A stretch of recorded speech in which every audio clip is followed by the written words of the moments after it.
Bismillahirrahmanirrahim. Assalamualaikum warahmatullahi wabarakatuh. Selamat pagi, apa kabarnya? Mudah-mudahan kalian selalu ada dalam keadaan sehat walafiat dan ada dalam lindungan Allah Subhanahu wa taala. Amin ya Allah ya rabbal alamin. Pada kesempatan hari ini, Ibu akan menjelaskan materi mengenai bab 1, yaitu ruang lingkup biologi. Sebagaimana yang telah Ibu instruksikan kemarin, kalian Ibu instruksikan untuk menulis materi kemudian diupload di GCR. Nah, sekarang giliran Ibu untuk menuntaskan janji Ibu, di mana Ibu akan menjelaskan materi yang sudah kalian catat. Langsung saja, biologi. Biologi ini berasal dari bahasa Yunani. Biologi dibagi menjadi dua pecahan kata, yaitu ada bios dan ada logos. Bios artinya adalah hidup, sedangkan logos artinya adalah ilmu.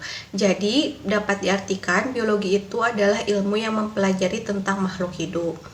Nah, makhluk hidup sendiri itu banyak. Kita biasanya kalau ditanya kan, rata-rata orang ditanya ada berapa makhluk hidup, pasti jawabannya rata-rata menjawab 3, yaitu manusia, tumbuhan, dan hewan. Tetapi sebenarnya makhluk hidup itu banyak.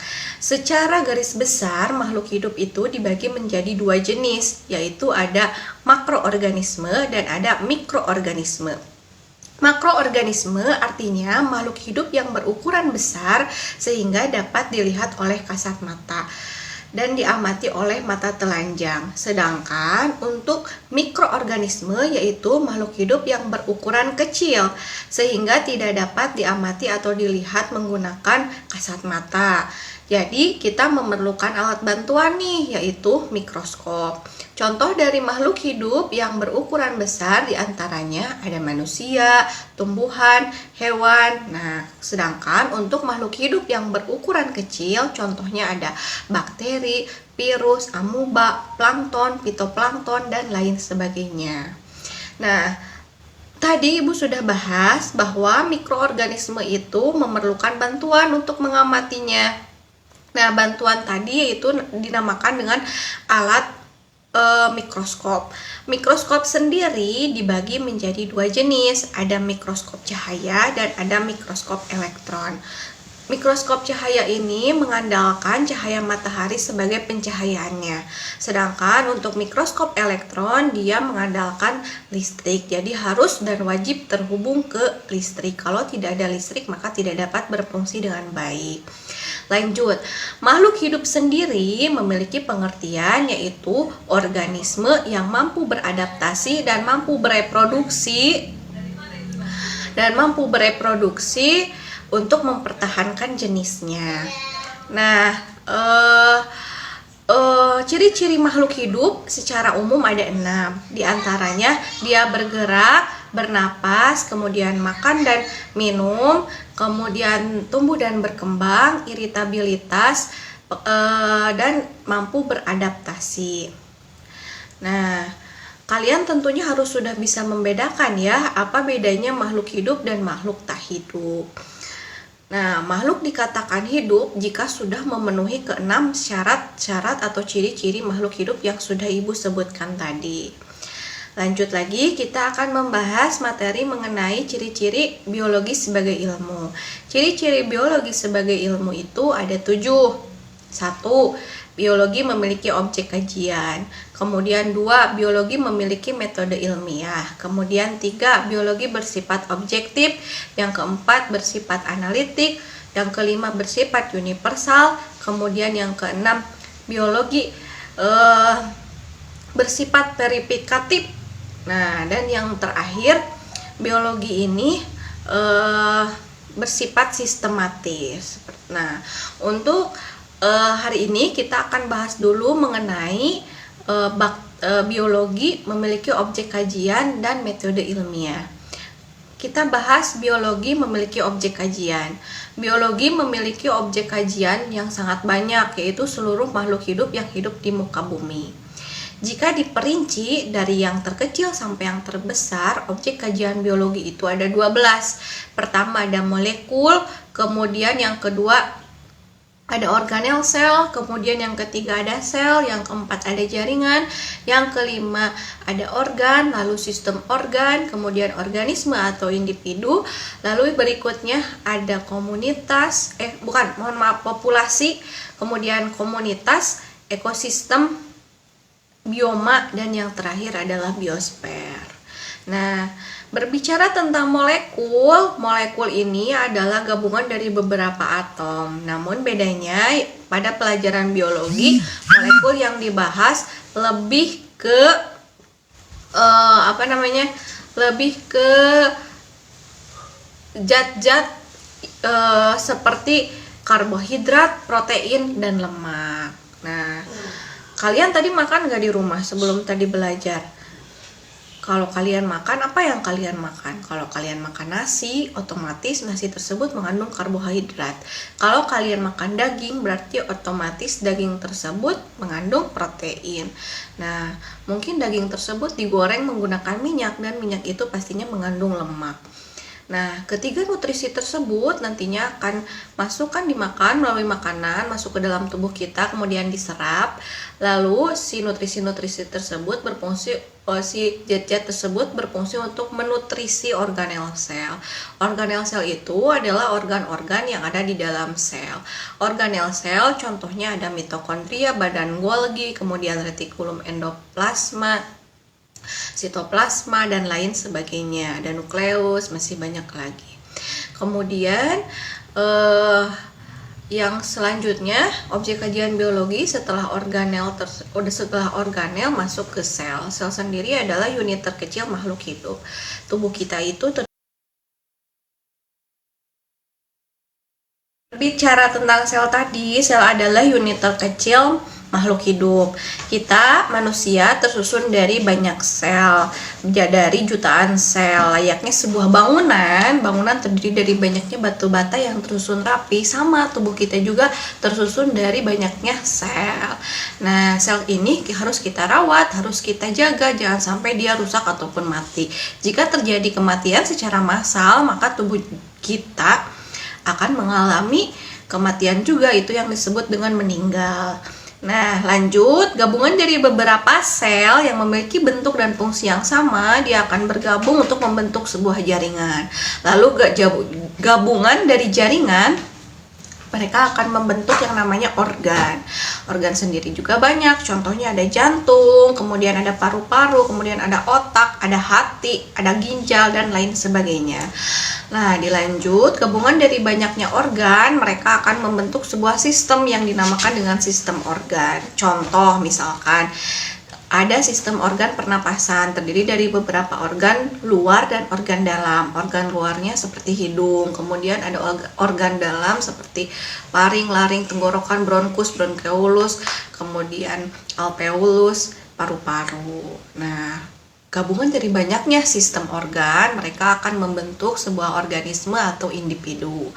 Nah, individu itu adalah makhluk tunggal, misalkan satu ekor gajah, satu batang pohon, satu orang manusia, itu yang dinamakan dengan organisme atau individu.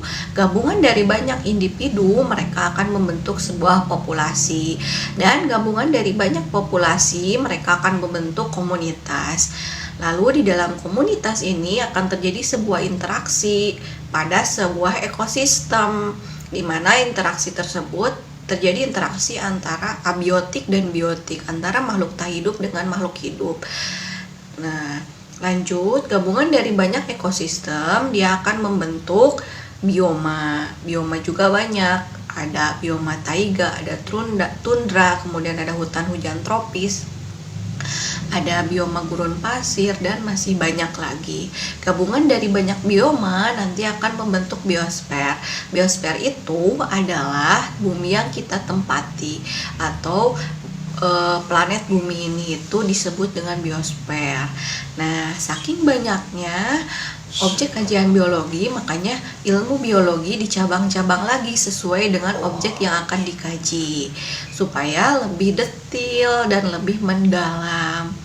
Nah, cabang-cabang ilmu biologi ada banyak, ada ratusan. Namun yang Ibu bahas hari ini adalah yang sering muncul nanti di PAT atau di UAS.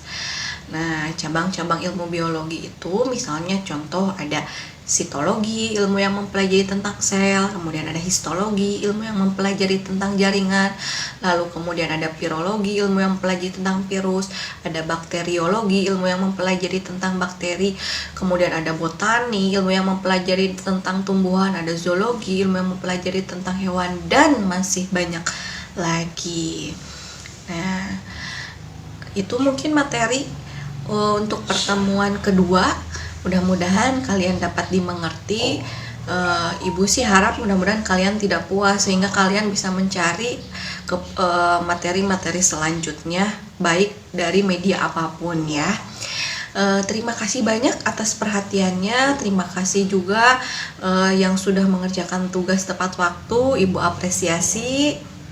Mudah-mudahan kalian selalu konsisten dalam mengerjakan tugas, kemudian kalian juga selalu dalam keadaan sehat, tetap jaga prokes. Billahi taufiq wal hidayah. Wassalamualaikum warahmatullahi wabarakatuh.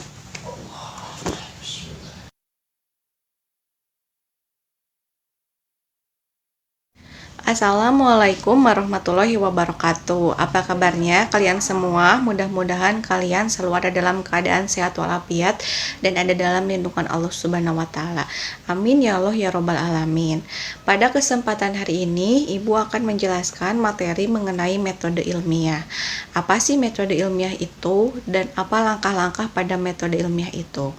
Metode ilmiah adalah suatu metode yang sistematis yang sesuai dengan langkah-langkah untuk memecahkan suatu masalah. Metode ilmiah ini terdiri dari beberapa langkah-langkah, diantaranya ada 10. Langkah pertama dari metode ilmiah yaitu identifikasi masalah.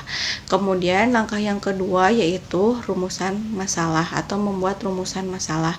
Yang ketiga yaitu mengkaji literatur. Kemudian yang keempat, membuat hipotesis. Lalu yang kelima adalah membuat variabel. Dan yang keenam adalah menguji hipotesis. Kemudian yang ketujuh yaitu melakukan percobaan atau eksperimen. Kemudian yang kedelapan, mengolah data atau hasil. Kemudian yang 9, menarik kesimpulan. Dan yang ke-10 yaitu mempublikasikan. Nah, kita akan jelaskan satu persatu. Pertama, mengidentifikasi masalah. Mengidentifikasi masalah ini bisa dilakukan dengan cara observasi satu objek yang akan diteliti. Kemudian, jika sudah diidentifikasi, nantinya hasil identifikasi tersebut, si masalah tersebut bisa dijadikan atau dibuat menjadi judul. Contoh, misalkan Ibu itu sedang mengobservasi tanaman. Ibu punya tanaman banyak nih di rumah, ada di depan, ada di belakang, ada di dalam. Nah, Ibu mengobservasi setiap tanaman yang ada di sekitar rumah Ibu. Ternyata Ibu agak bingung nih antara tanaman yang satu dengan yang satunya lagi beda. Ada yang tumbuh ke atas, kemudian ada yang tumbuh ke samping kanan, ada yang tumbuh ke samping kiri. Nah, di sana Ibu mengobservasi, kemudian timbullah satu masalah.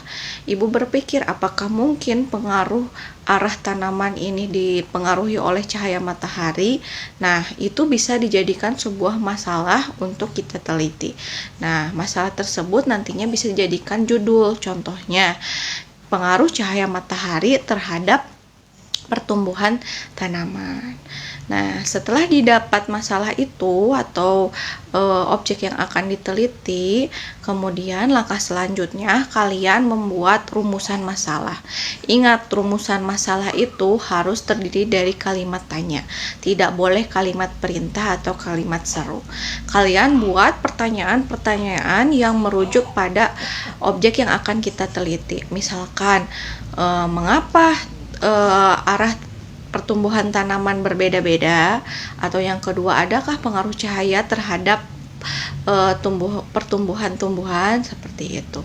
Kemudian langkah berikutnya, setelah kalian membuat rumusan masalah, kalian mengkaji literatur. Kalian bisa mencari materi atau teori-teori dari berbagai sumber atau dari berbagai referensi.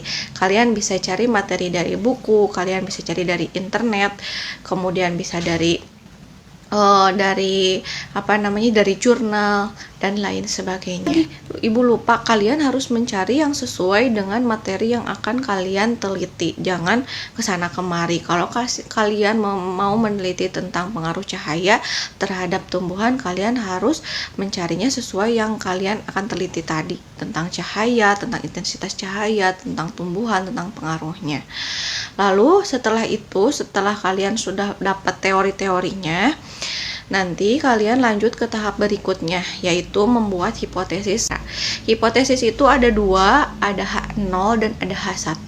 H0 itu tidak ada pengaruh, sedangkan H1 itu ada pengaruh. Nah, nanti kalian buat hipotesis. Hipotesis itu ada dua jenis, ada H0 dan ada H1.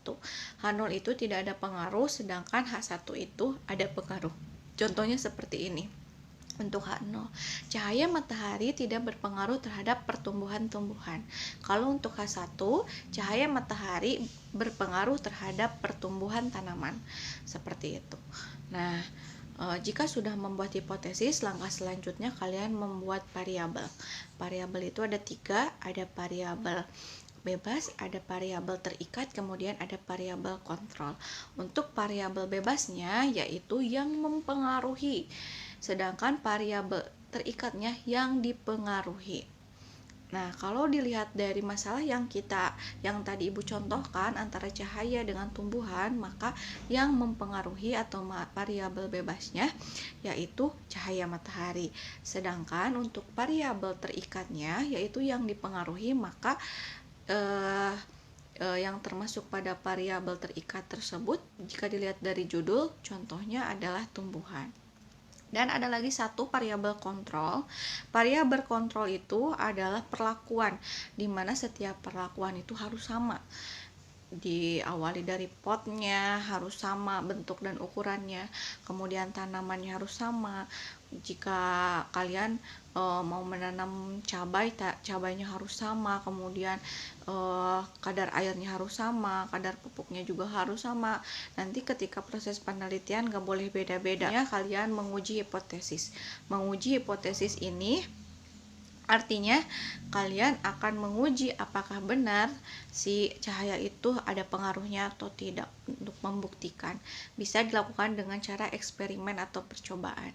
Nah, kebetulan karena Ibu itu penelitiannya atau objek kajiannya mengenai cahaya matahari dan tumbuhan, cara eksperimennya seperti yang di atas. Ibu menyediakan beberapa kotak kardus, ada kotak A, B, C. Kemudian di atas si kardus tersebut dikasih lubang supaya ada cahaya matahari. Lubangnya ada yang di atas, ada yang di sisi kanan, dan ada yang di sisi kiri.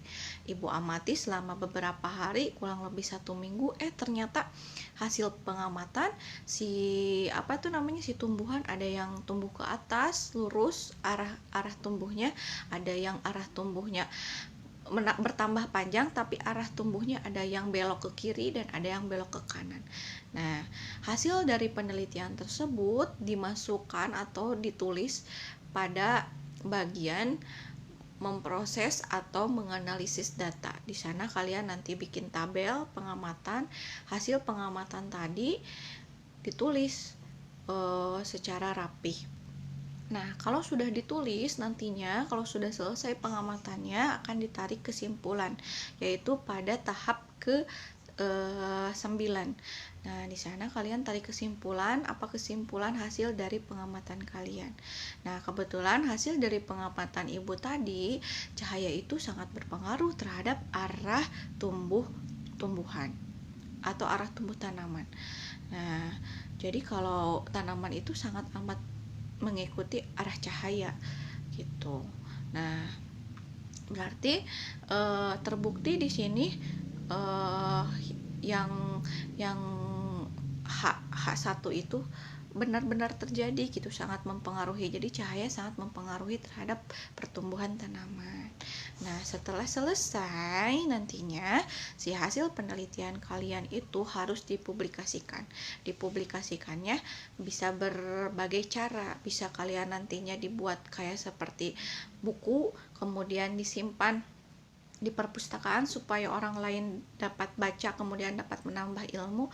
Lalu bisa juga kalian share hasilnya berupa soft file ke internet, kemudian ke media sosial seperti Facebook, ataupun bisa kalian jadikan ebook dan lain sebagainya.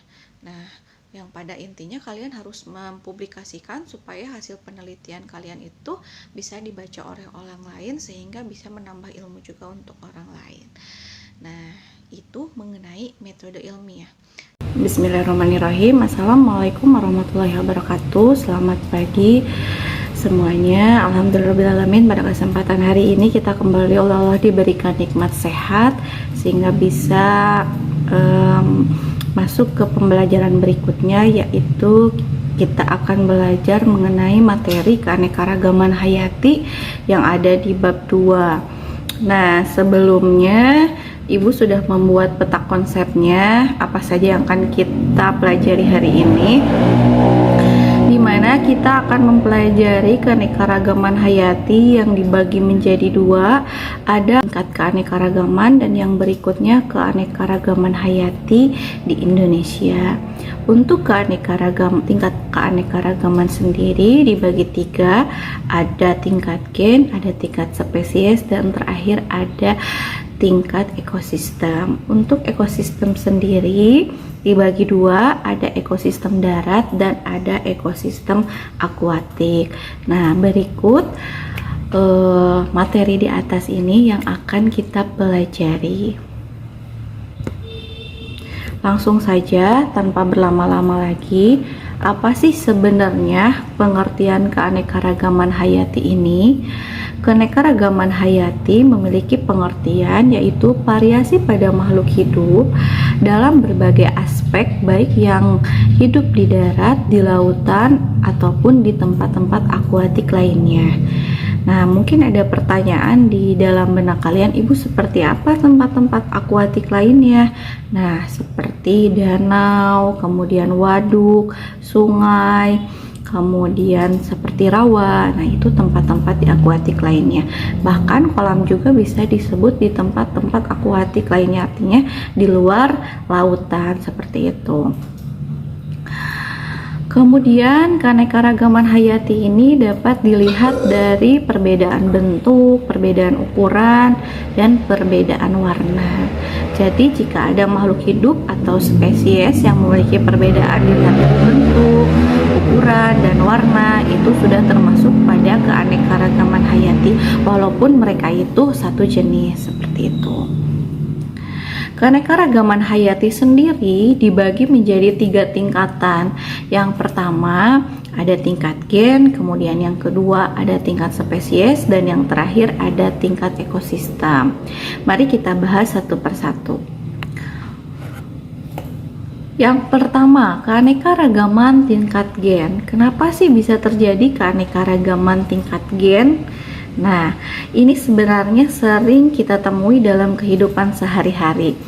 Kalian pernah tidak makan buah jeruk, tetapi buah jeruknya itu beraneka ragam.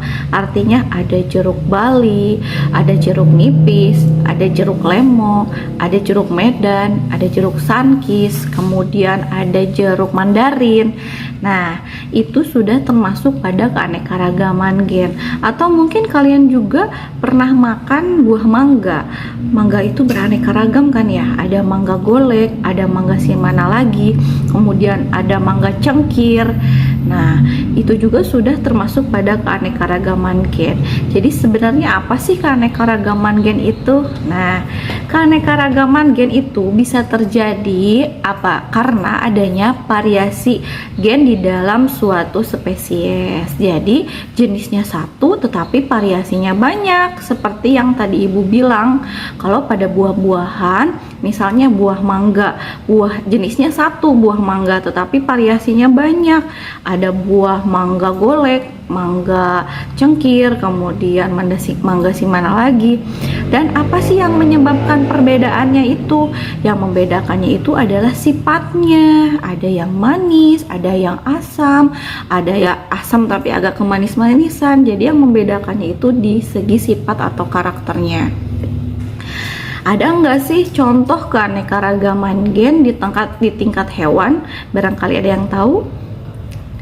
Ya, mungkin kalian pernah melihat di sekitar kalian ada yang namanya ayam. Ya, jenisnya satu ayam, tetapi dia variasinya banyak. Ada ayam kate, ada ayam BR, ada ayam kampung, kemudian ada ayam Bangkok, dan ada ayam apalagi ya, seperti ayam negeri ya. Nah, itu juga termasuk pada keanekaragaman gen ya.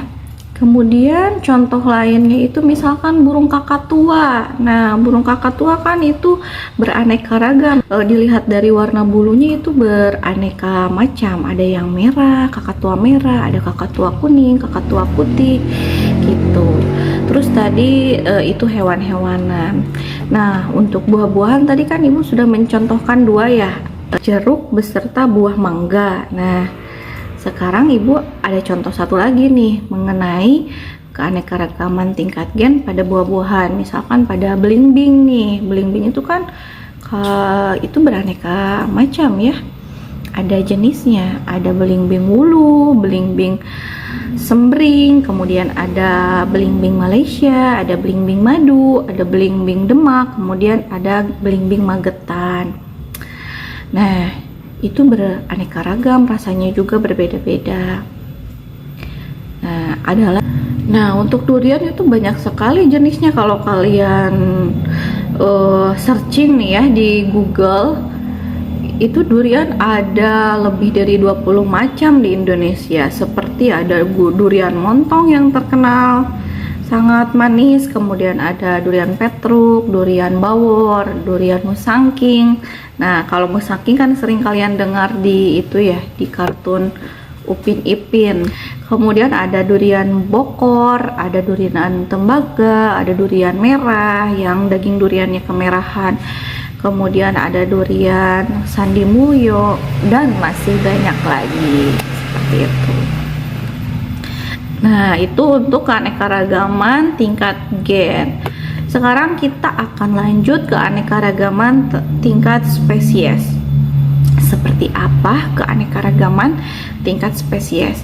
Dilihat dari pengertiannya, keanekaragaman tingkat spesies itu suatu keanekaragaman yang menunjukkan seluruh variasi yang terjadi antar spesies yang masih dalam satu familia atau satu keluarga. Nah, keanekaragaman tingkat spesies atau jenis ini lebih mudah diamati daripada keanekaragaman tingkat gen karena perbedaannya itu cukup mencolok ya. Nah, contohnya seperti apa, Bu? Nah, kalau ada pertanyaan, ini juga sering kalian temui dalam kehidupan sehari-hari. Misalkan pada kacang-kacangan. Nah, kacang-kacangan itu termasuk pada keanekaragaman spesies. Seperti misalkan contohnya ada kacang hijau, ada kacang merah, ada kacang tanah, ada kacang buncis, kemudian ada kacang kedelai, ada kacang panjang. Nah, itu walaupun bentuk dan ukurannya berbeda, tetapi mereka itu satu keluarga atau satu famili. Makanya masuknya ke keanekaragaman jenis atau keanekaragaman spesies seperti itu. Ada lagi tidak contoh untuk keanekaragaman spesies? Tentunya ada ya, dan banyak sekali.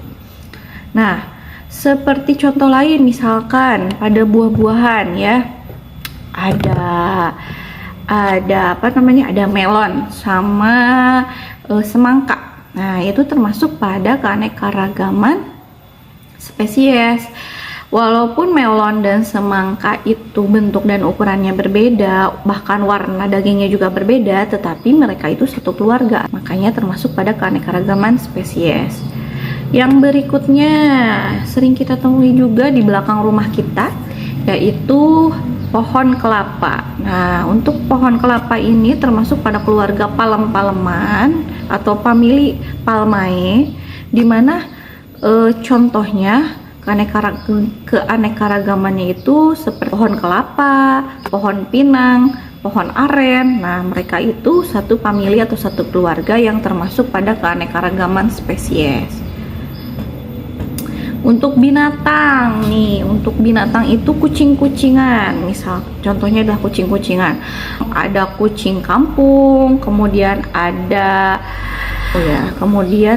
singa, ada cheetah, kemudian ada jaguar. Nah, itu termasuk pada keanekaragaman tingkat spesies. Mereka itu walaupun bentuk dan ukurannya berbeda, tapi mereka termasuk pada satu famili yang sama, yaitu keluarga kucing atau termasuk pada famili Felidae ya, seperti itu.